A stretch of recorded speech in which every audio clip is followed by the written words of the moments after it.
down. Oh yeah. All right, I shall return.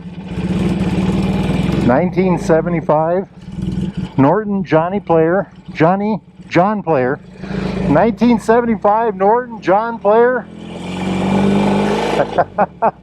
850. About 200 of these were made. Look at that. About 120 of them were sent to America. I'm going to keep the speed down. It's a delicate motorcycle. Let us say 1975, so it's 49 years old. Interestingly, where most Nortons have a 1-up, 3-down shifter, this has a 1-down, 3-up shifter.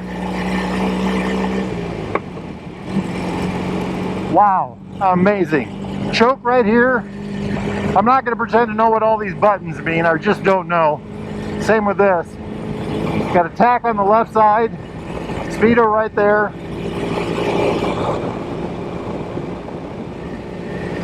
Mirrors are useless. This motorcycle is going to be at the Baxter Cycle Auction August 24th, 2024. Am I in top gear? Now I am. These bikes are supposed to be capable of about 115, 120 miles an hour. So Norton got in. This is a copy of a race bike. Norton knew they were a little shy on power. This bike has about 60 horsepower in stock form. But the Norton race bikes had about, I think it was 69. It was a 750, and they needed an advantage. And the best thing they figured they could do was improve handling and aerodynamics. So they went to town on that. And something like this is what they came up with. They also reduced the weight significantly. There's at least 3 different iterations of this, of the race model of this, including a monocoque version, meaning a stamped aluminum frame. You know, instead of steel tubes, it was stamped frame. I've never seen one. I saw a picture of one. I was just talking to Randy Baxter. He has seen one. And I guess it was quite a thing to see. There's one, I think in Iowa actually. Really an amazing machine here. Anyway, the stamped one was about 330 pounds wet. And the engine, like I said, they got them, I think they were 69, and by the end of the run they had them up to about 76 horsepower, 75, 76 horsepower, and they were capable of speeds over 150 miles an hour. So this was built as a, you know, we can sell a motorcycle kind of thing. And like I said, they only made about 200 of them, 120 of them came to America. And at the time they really couldn't sell them. A lot of people just didn't want them. It's a very aggressive seating position, especially back in the day. You know, nowadays we see a lot of bikes where you sit like this on it. Back then it was very hard to come by anything that sat like this. See if there's anybody behind me there. But what a machine, huh? This bodywork is all heavy fiberglass, thick fiberglass from the era. You know, really neat. It's just a beautiful thing. Very aggressive everything. This bike has disc brakes. Hear it cackling. A disc on the front, a disc on the rear, I believe. I think the front disc is a 10-inch disc. The racing version had dual disc on the front. And let's see if we can get in gear here. Dual disc on the front, and the caliper on one side. I've been warned that this is a very raky bike. My hand is pressed into the fairing there. Anyway, the caliper on one side was ahead of the fork, and the caliper on the other side was behind the fork. There was a reason for that. It escapes me right now. There's neutral. Very smooth, actually. I'd love to open it up, but he asked me not to. He told me not to. What a machine, what a machine. This, like I said, will be at the auction. Dual headlights. I'm looking around in here. It's really kind of a bird's nest of wiring. Like I said, 1975. I think that's 49 years ago. What a privilege to ride this.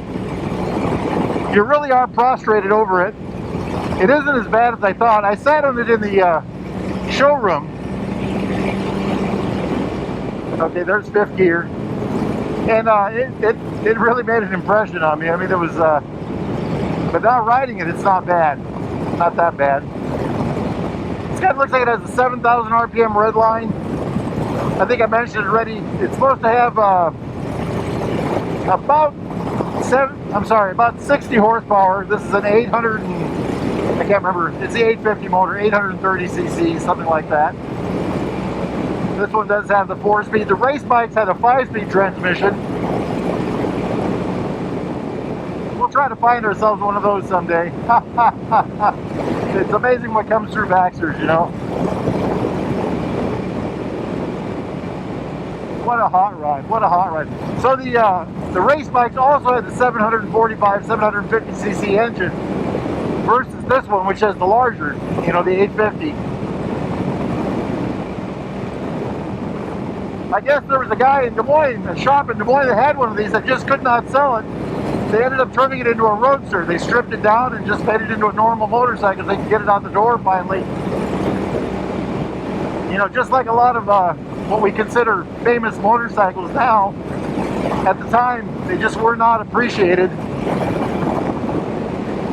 You know, a lot of money back then for a lot of capital investment for something that's hard to ride and serves a very narrow purpose. Okay, I gotta back it off. He told me to stay below 60, so I'm gonna. It is a very smooth ride, by the way. I'm very impressed with it. I was expecting a lot of shaky, rattly, funny feeling, you know. It seems to do pretty darn well. Very impressive motorcycle. This would be a real treat to own. I'm just in awe of this thing. This is a real amazing bike.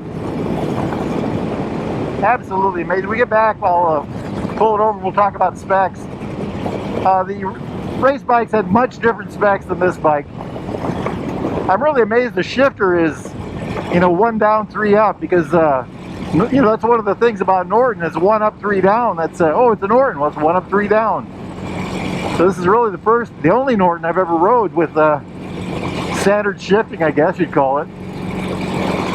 If y'all are in the market for a new or used Royal Enfield Triumph classic British bike, such as this one, boy, it's high geared. Get yourself over here to Baxter Cycle in the mighty metropolis of Marne, Iowa.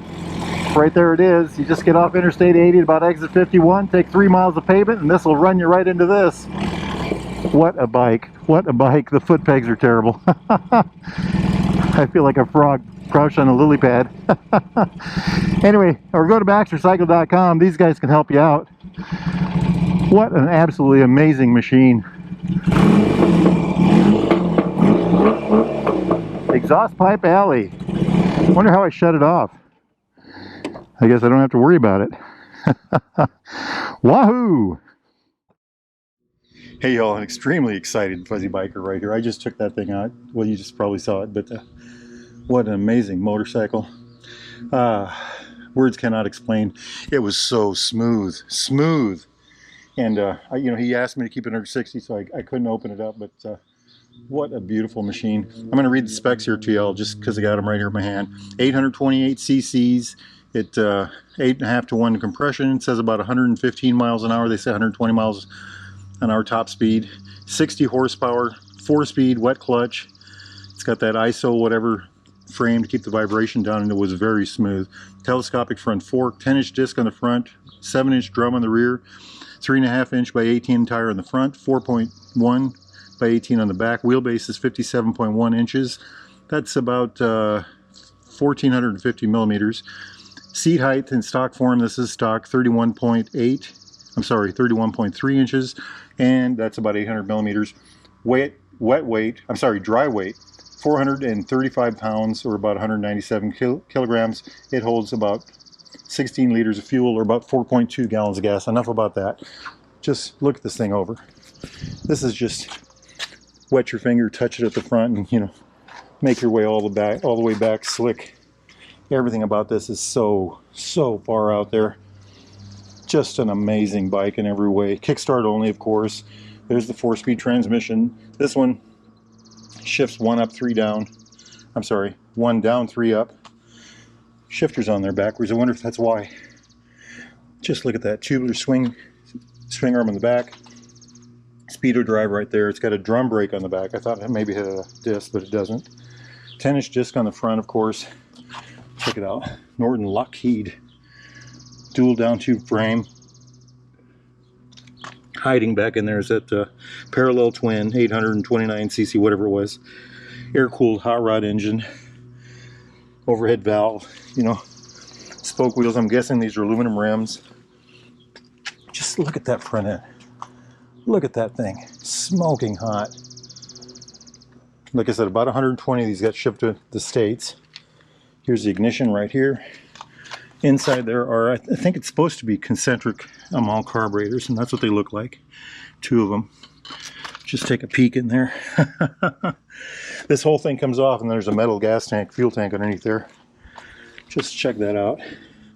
The central pull on the cover to, you know, there's no fasteners along the outside perimeter of that primary cover.